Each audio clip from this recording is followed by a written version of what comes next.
I'd like to invite Aisling up next. Aisling Diane. And Aisling has written a story called Angels and Saints, and it's set in America. And Aisling has a sore throat today, so come on over here so people can see you, Aisling. The Din Bar was a dive, even for this side of the city. Cigarette smoke made seeing 10 feet in front of you almost impossible, and anybody mildly unaware would trip over the junk cars that passed out on the floor. The filthy, once patterned wallpaper was peeling off the walls, revealing the damp underneath. The bar top was covered in long scratches and stains of various colours, some less appealing than others. Most of the stools were wobbly, and the ones that didn't wobble were in danger of collapsing altogether. Patrons were dressed in little more than rags. Some of the men even went without shirts. It was a long time since the building had seen a lick of paint, never mind anything or anybody new. The hinges of the bar door squealed, signalling the arrival of a new customer. Bleary eyes moved slowly towards the door. Angel made her entrance in pale skin, knee-high platform boots, and a capelet. Her heels clumped noisily across the floor. Angel's strange, well-off appearance attracted attention as friends and drinking buddies were nudged and prodded awake. Her jet black hair was long and loose. It was very unusual, certainly since the gene for that hair colour had apparently died out. She wore makeup too, a rare thing to come by nowadays. Eyeliner, dark lipstick, what women wanted and couldn't afford. Her dress was unique too, made from what seemed to be black satin and lace. A red sash tied neatly around her waist. Lastly, the chain around Angel's neck was noticed. It held a pair of silver wings. Angel wings. The bar fell silent. Everyone avoided Angel's poisonous glare. No good it would fall with that girl. There was a well-established rumour that she practiced witchcraft, that she worshipped devils and demons, that she sacrificed humans to these false gods. It was all a load of rubbish, propaganda spread by the parents' agents. Anyone with half-brain knew that, but the bastards had got through that Angel brought chaos wherever she went. Put a greater truth into a lie, and it makes it a lot easier to believe. Angel got to work with a sigh. Have not saints lips, and holy palmers too, she whispered, sinking back into her seat. She wasn't expecting a reply, she was just following orders. He said that he would be waiting, but she suspected that he was not here yet, so she whispered. The unexpected reply made her jump. Aye, pilgrim, the voice said, lips that they must use in prayer. Where was he? Angel glanced around at the raggedy lowlifes that frequented the dive. Which one was he? Okay, Angel thought, it's like that, isn't it? She leaned onto her elbows and wearily shouted, oh, then, dear saint, let lips do what hands do. They pray, grant thou, lest fate turn to despair.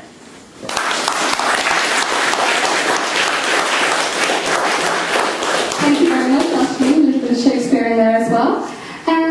Let's have Caught Donaghy. Come on up, Caught.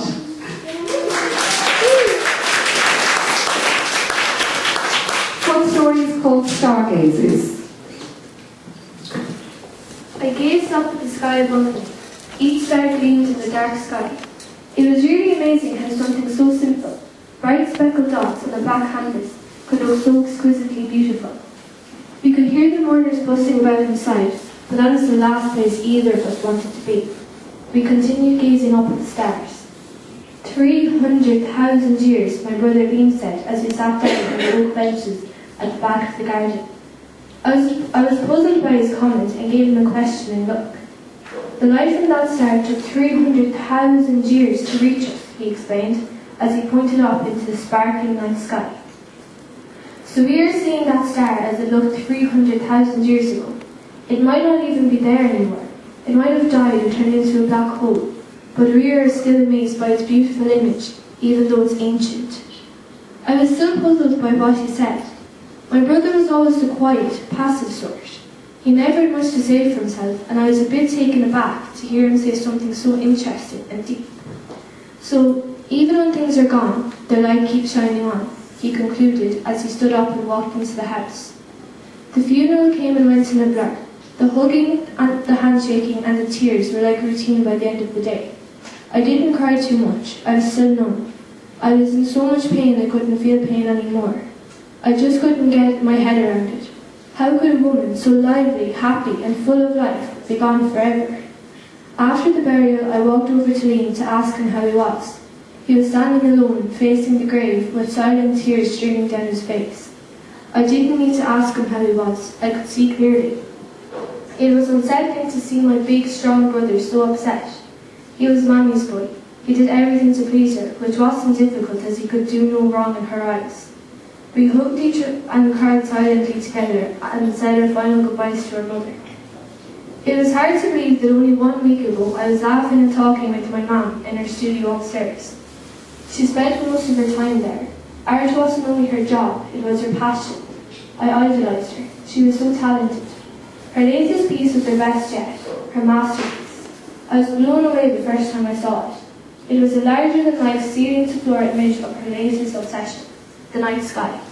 She said it was the view from her studio window at night that gave her the inspiration. I understood why. The stars twinkle reflected on the lake behind our house really was intriguing. Mum captured the scene perfectly. The detail was amazing. You could count every crater on the moon, see every beam of light escaping from each star.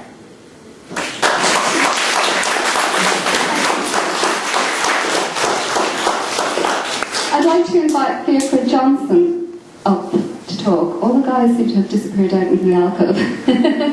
Come on, Birr. So this is a new aspect to Birr's writing that I've just discovered. He's a very gothic writer generally. He's 13 and a half, and I've discovered he's a comedian as well. So he's going to read you from his very important diary, Ask Me About My Zombie Plan. Do the dead dream, I wonder, lying in that cold wooden box 6 feet under? Or are they finally at peace? This is one of many questions I ask myself every hour of every day to escape my cold, harsh life. And I've been trapped in Wyoming. Who the hell gets trapped in the Attack of the Living Dead in Wyoming? Man has a poor choice of holiday locations, that's true. It's been over a year since they rose, crawling out of their boxes, shattering the last vestiges of humanity left in them. They were hungry, so hungry, and they couldn't be fed. They didn't eat brains, not flesh, not even those little microwavable chocolate cakes you get free at Domino's Pizza. Seriously, who doesn't like those? So they slaughtered us, no infecting, no crawling towards you at a laughably slow speed. They just tore us to pieces. Now there's no one left but me. Everyone is dead, and I've given up any hope of another soul finding me. Of course, when you are a child, you begin to develop contingency plans for this sort of thing. You would never really need them, but it was fun to make them. I had over 14 different plans I think can remember them to this day. Plans 1 through 4 involved hoarding food and weapons, staying in the attic of our house in Kilkenny, and playing a game of cat and mouse with the Zims. When I was little, I called them Zims, due to the fact that I didn't have enough time or mouth to say zombies. Plans 5, 6 and 7 involved us moving to 5, the Arctic Circle. Zims don't have any body heat. 6, Africa. Zims could become the lion's main prey. Or 7, Galway, because Grandad had a revolver. Plans 8 through 14 involved using various people as bait. For some reason I imagined using mostly my brother to distract the Zims. All those plans are pretty much useless now. I've dedicated this journal to my brother. The reason I am writing this is because I think they're growing, changing. It's hard to explain, but I think they're beginning to think. Do the dead dream?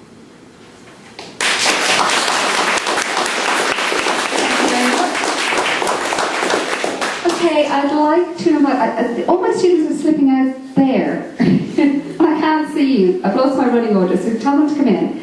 Ellen, you come on up. So Ellen is 14 and she's working on a novel, and the title to the story is Beware. I woke up, cold sweat running down my neck. Where was I? I squinted, trying to read the darkness. I sat up. I could see a glimmer of light coming from the street below. The light was shining off my dressing table mirror. With a shock, I realised that the nightmare had been so colourful and vivid, I thought I was still dreaming. How strange.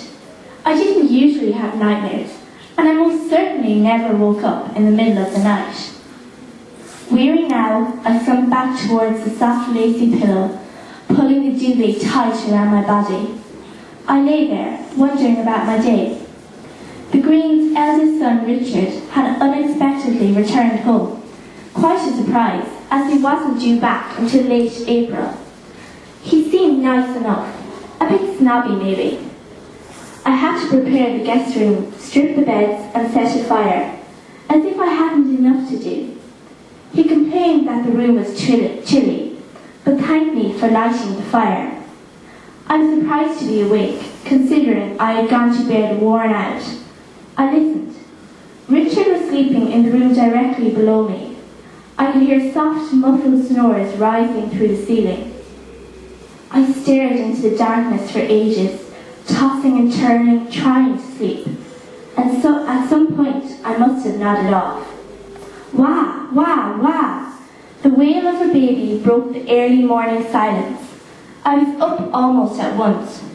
Blearily, I slipped on my fluffy slippers and dressing gown, lit a candle and headed down the massive mahogany stairs toward the nursery on the second floor. The crying picked up once again, and I realised it was coming from the dining room, not the nursery. Odd, I thought, opening the door and whispering, "Shh, Beth, I'm here." The baby let out a roar, and then, from somewhere in the dark room, came a deep voice. I screamed and leaped back. "Who's there?" "Sorry I startled you." A tall, skinny man with a crop of dark curly hair stepped forward. Mr. Green," I stuttered, watching his face emerge out of the darkness into the candlelight. "It's just, I couldn't leave poor little Beth crying." "You gave me such a fright. What are you doing down here?" I asked. "Like I said, I heard the baby crying and went to tend to her." "But why on earth are you in here? Of all places. The dining room." I'm not quite sure. I guess I just sort of ended up here." "You should have lighted a candle. It's pitch dark in here," I said, reaching to take Beth from him. Well, you're here now, and Beth has stopped crying. Well done. "Next time you can leave her to me," I said. "Of course." Beth snuggled into my shoulder and drifted back to sleep.